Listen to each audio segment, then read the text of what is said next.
Hello everyone, कैसे हो आप सब। होप करता हूँ आप सब बढ़िया होंगे। तो आज की क्लास में हम क्वेश्चन नंबर 7 का फोर्थ पार्ट करेंगे। अगर आपको बाकी के पार्ट्स देखने हैं तो उनका लिंक मैंने डिस्क्रिप्शन बॉक्स में दे रखा है, तो आप उन लिंक्स पर क्लिक करके देख सकते हो। तो देखते हैं इस क्वेश्चन में क्या कह रही है। Solve the following pair of linear equations. Okay, तो इसके अंदर हमें दो इक्वेशन दे रखी है। इन दोनों इक्वेशन को हमें क्या करना है, सोल्व करना है। सोल्व करने का मतलब क्या होता है कि हमें एक्स और वाई की वैल्यू निकालनी है। तो किसी भी इक्वेशन को सोल्व करने से पहले हमें ये चेक करना होता है कि वो दोनों इक्वेशन आपकी सिंपल फॉर्म के अंदर है या नहीं। देखो, जो मेरी पहली इक्वेशन है वो तो मेरी सिंपल फॉर्म के अंदर है, लेकिन जो सेकंड इक्वेशन है ना, उसके अंदर देखो ये चीज़ें आपस में मल्टीप्लाई है और मल्टीप्लाई करके दिखा नहीं रखी। तो हम क्या करेंगे, सेकंड इक्वेशन को पहले सिंपल फॉर्म के अंदर कन्वर्ट करेंगे। जब हमारी दोनों इक्वेशन सिंपल फॉर्म के अंदर आ जाएगी, उसके बाद हम दोनों इक्वेशन को सोल्व करेंगे। तो मैं दूसरी इक्वेशन को मल्टीप्लाई करके दिखाता हूं। देखो किस तरीके से मल्टीप्लाई करेंगे, क्योंकि यहां पे दो ब्रैकेट आपस में मल्टीप्लाई है। तो ये जो a है आपका, पहले इस x से मल्टीप्लाई होगा, फिर ये a आपका इस y से मल्टीप्लाई होगा। ये a आपका दोनों चीजों से मल्टीप्लाई करेंगे तो a इंटू एक्स कितना हो जाएगा, ए एक्स हो जाएगा। और a इंटू वाई कितना हो जाएगा, ये आपका ए वाई हो जाएगा। ठीक है, फिर आती है आपकी b की बारी, क्योंकि a आपका दोनों से मल्टीप्लाई हो चुका है। अब आता है आपका b। अब b आपका पहले इस x से मल्टीप्लाई करेंगे, फिर ये b आपका y से मल्टीप्लाई करेंगे। तो b इंटू एक्स कितना हो जाएगा, ये आपका बी एक्स हो गया। और b इंटू वाई कितना हो जाएगा, बी वाई हो गया, equal to A square plus B square. ठीक है, अब देखो ये जो आपका ए एक्स है और ये जो आपका बी एक्स है, इन दोनों में से आपका x कॉमन आ जाएगा।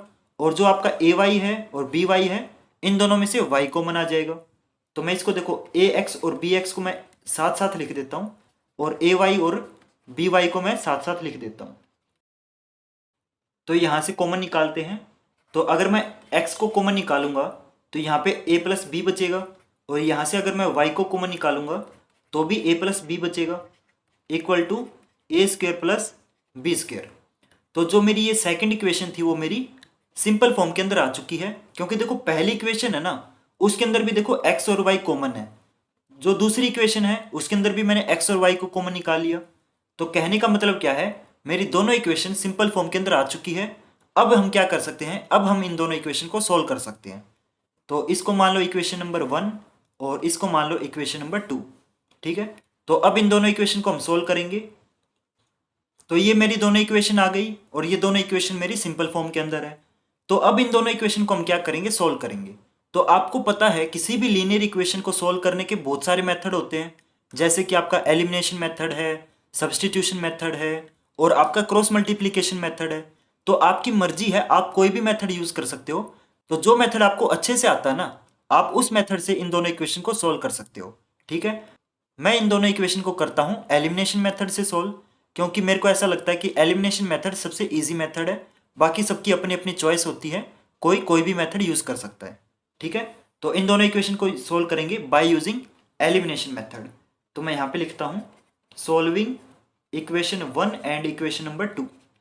तो इन दोनों इक्वेशन को बाय यूजिंग एलिमिनेशन मेथड से सोल्व करेंगे। तो आपको पता है एलिमिनेशन मेथड में हम क्या करते हैं, या तो हम x वाले कोफिशिएंट को सेम करेंगे या फिर हम y वाले कोफिशिएंट को सेम करेंगे। तो देखो y वाले जो कोफिशिएंट है वो मेरे पहले से ही सेम है, दोनों के जो कोफिशिएंट है वो मेरे a प्लस बी है। तो अब मुझे कोफिशिएंट सेम करने की जरूरत नहीं है, पहले से ही मेरी कोफिशिएंट सेम है। तो अब जस्ट क्या करेंगे, हम नेक्स्ट स्टेप यूज करेंगे। देखो जो आपके कोफिशिएंट है ना, उनके साइन देख लो। तो देखो दोनों के जो कोफिशिएंट है उनके साइन क्या है, दोनों प्लस प्लस है। ठीक है, तो अगर आपके जो कोफिशिएंट है उनके साइन अगर सेम आ जाए, देखो यहाँ पे दोनों के जो साइन है वो क्या है, सेम है, प्लस प्लस है। तो अगर आपके साइन सेम आ जाए तो उस केस में क्या करोगे, सब्ट्रैक्ट करोगे। और मान के चलो अगर साइन डिफरेंट आ जाते, मान लो एक प्लस आ जाता दूसरा माइनस आ जाता, तो उस केस में क्या करते, अगर आपके साइन डिफरेंट आ जाए तो क्या करेंगे, ऐड करेंगे। लेकिन यहाँ पे देखो दोनों के जो साइन है वो सेम है, यानी कि क्या करेंगे, सब्ट्रैक्ट करेंगे। तो आपको पता है हमेशा बड़ी इक्वेशन में से छोटी इक्वेशन को सब्ट्रैक्ट किया जाता है। तो जो मेरी फर्स्ट इक्वेशन है वो बड़ी है और सेकंड छोटी है, तो मैं सेकंड को फर्स्ट में से सब्ट्रैक्ट करूंगा। तो मैं यहां पे लिखूंगा subtracting equation number 2 from equation number 1। ठीक है, फर्स्ट में से सेकंड को सब्ट्रैक्ट करते हैं। तो मैं आपको यहीं पे सब्ट्रैक्ट करके दिखा देता हूँ, क्योंकि इक्वेशन तो मैंने लिख ही रखी है, बार बार लिखना नहीं पड़ेगा हमें।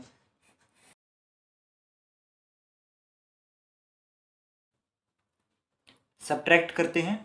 देखो एक चीज़ हमेशा याद रखना, जब भी हम सब्ट्रैक्ट करते हैं ना तो साइन चेंज हो जाते हैं, जो प्लस वाले हैं वो आपके माइनस हो जाएंगे, तो ये सारी चीज़ें माइनस की हो जाएंगी।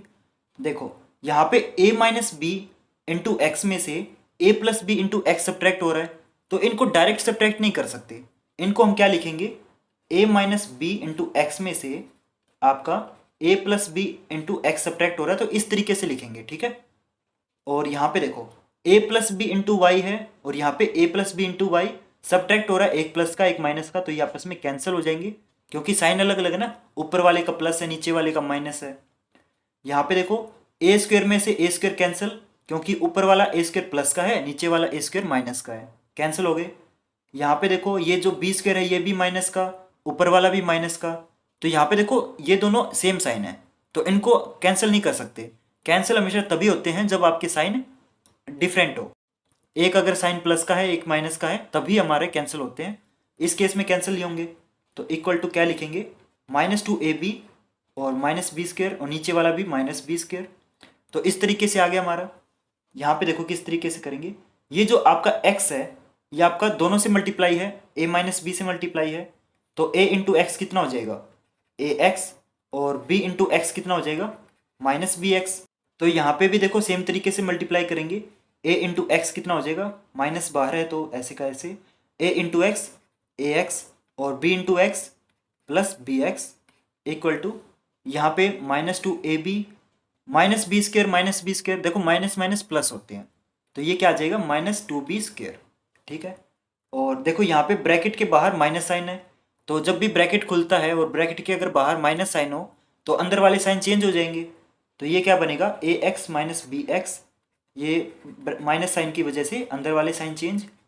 यहाँ पे देखो आपका दोनों के अंदर -2b है, तो मैं क्या कर सकता हूँ, -2b को मैं कॉमन निकाल सकता हूँ, तो -2b कॉमन आ जाएगा। यहाँ पे क्या बचेगा, a बचेगा, यहाँ पे b बचेगा, ठीक है, ये चीज़ आ गई। ax से ax कैंसिल, -bx दोनों माइनस माइनस से प्लस हो जाएंगे, -2bx equal to -2b into a plus B. अब यहाँ से देखो x की वैल्यू निकालेंगे, तो लेफ्ट साइड x के अलावा जो भी चीज़ है ना उसको राइट साइड भेज देंगे, तो -2b जो है वो आपका x के साथ मल्टीप्लाई है, तो अगर इस चीज़ को मैं राइट साइड भेजूंगा तो उधर जाके डिवाइड हो जाएगा, क्योंकि इधर मल्टीप्लाई है, तो ये चीज़ क्या आ जाएगी, देखो इधर x बचेगा और -2b into A plus B divided by -2b, minus से माइनस कैंसिल, 2b से 2b कैंसिल, तो x की वैल्यू मेरी क्या आ गई, a प्लस बी। यहाँ तो कोई डाउट, तो x की वैल्यू मेरी आ चुकी है a प्लस बी। अब निकालेंगे हम y की वैल्यू, तो देखो y की वैल्यू निकालने के लिए मैं क्या करूँगा, इस x की वैल्यू को या तो आप इक्वेशन नंबर 1 के अंदर पुट करो या फिर आप इक्वेशन नंबर 2 के अंदर पुट करो, किसी भी इक्वेशन के अंदर पुट करो, आंसर आपका सेम आएगा। तो हमेशा ट्राई यही करना कि जो इक्वेशन सबसे सिंपल है ना उसके अंदर पुट करना। तो मान के चलो मैं इसको सेकंड इक्वेशन के अंदर पुट करता हूँ, क्योंकि सेकंड इक्वेशन थोड़ी सी सिंपल दिख रही है, तो मैं इस x की वैल्यू को सेकंड इक्वेशन के अंदर पुट करूंगा और मेरी y की वैल्यू आ जाएगी। तो पुट करते हैं, तो नेक्स्ट पेज पे पुट करेंगे x की वैल्यू को सेकंड इक्वेशन में।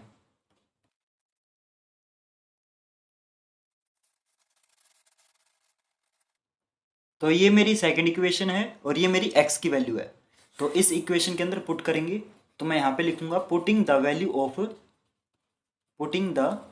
Value of x in equation number 2। तो इस इक्वेशन के अंदर जहां भी आपको x दिख रहा है वहां पे मैं a प्लस बी पुट कर दूंगा। तो देखो जो आपका x है वो आपका a प्लस बी के साथ मल्टीप्लाई है, तो पुट करेंगे तो देखो किस तरीके से आ जाएगा, a plus B into A plus B हो जाएगा, ठीक है, क्योंकि x आपका इसके साथ मल्टीप्लाई है और x की जगह a प्लस बी पुट कर दिया, plus a plus B Y equal to A square plus B square. यहाँ पे देखो अगर आप ध्यान से देखोगे तो a plus B into A plus B है, यानी कि a प्लस बी का होल स्क्वेयर हो जाएगा। तो आप जस्ट क्या करो, ये देखो a plus B into A plus B है, तो आप जस्ट क्या करो, a प्लस बी की होल स्क्वेयर वाली आइडेंटिटी यूज कर दो। a प्लस बी का होल स्क्वेयर क्या होता है, A square plus B square plus 2ab, ये आपकी आइडेंटिटी होती है, तो मैं डायरेक्ट आइडेंटिटी की जो वैल्यू है वो पुट कर देता हूँ। तो A square plus B square plus 2ab। बाकी आप चाहो तो ए को पहले इन दोनों से मल्टीप्लाई करो, फिर बी को दोनों से मल्टीप्लाई करो, इस तरीके से भी कर सकते हो। बाकी आप चाहो तो डायरेक्ट वैल्यू भी पुट कर सकते हो, आइडेंटिटी वाली जो वैल्यू है ना वो पुट कर देना। आगे क्या आएगा, यहाँ पे प्लस आ जाएगा, ये आएगा आपका A plus B into Y equal to A square plus B square. देखो अब हम निकाल रहे हैं y की वैल्यू, यानी कि इक्वल टू के लेफ्ट साइड सिर्फ y रहेगा, y के अलावा जो भी चीज़ है उसको मैं राइट साइड भेज दूंगा। तो देखो ये जो सारी चीज़ है इसको पहले राइट साइड भेजेंगे, तो देखो ये सारी चीज़ इधर प्लस में है तो उधर जाके माइनस में हो जाएगी। तो इसको देखो किस तरीके से लिखेंगे, a plus B into Y, और ये सारी उधर जाके माइनस हो जाएगी। तो a plus B square minus A square minus B square minus 2ab। तो ए स्क्वेयर से A square cancel, B square से बी स्क्वेयर कैंसिल, तो यहाँ पे क्या बचा -2ab। अब देखो ये जो आपका a प्लस बी है ये आपका y के साथ मल्टीप्लाई है, तो अगर मैं इस a प्लस बी को राइट साइड भेजूंगा तो उधर जाके डिवाइड हो जाएगा। तो इसको देखो किस तरीके से लिखेंगे, मैं यहाँ पे इरेज कर देता हूँ इसको, इस आइडेंटिटी को मैंने इरेज कर दिया। और यहाँ पे देखो यह आएगा आपका y इज इक्वल टू, इधर आपका -2ab है और आपका जो a प्लस बी है वो आपका डिवाइड में आ गया। तो आपकी y की वैल्यू क्या आ गई, आपकी y की वैल्यू ये आ चुकी है। तो हमारी x की वैल्यू ये है और हमारी y की वैल्यू ये है। तो यहाँ पे आपका क्वेश्चन कंप्लीट होता है। तो जस्ट हमें x और y की वैल्यू निकालनी थी जो कि हमने निकाल दी। तो यहाँ पे ये क्वेश्चन आपका कंप्लीट होता है। तो होप करता हूँ आपको ये सॉल्यूशन समझ आया होगा, और अगर आपको ये सॉल्यूशन समझ आया तो आप इस वीडियो को प्लीज़ लाइक करें और मेरे चैनल को ज़रूर सब्सक्राइब करें। और अगर आपका कोई डाउट या क्वेरी है तो आप मुझे इंस्टाग्राम पे मैसेज करके पूछ सकते हैं, और प्लीज़ कमेंट करके बताएं कि आपको ये वीडियो कैसी लगी। Thank you.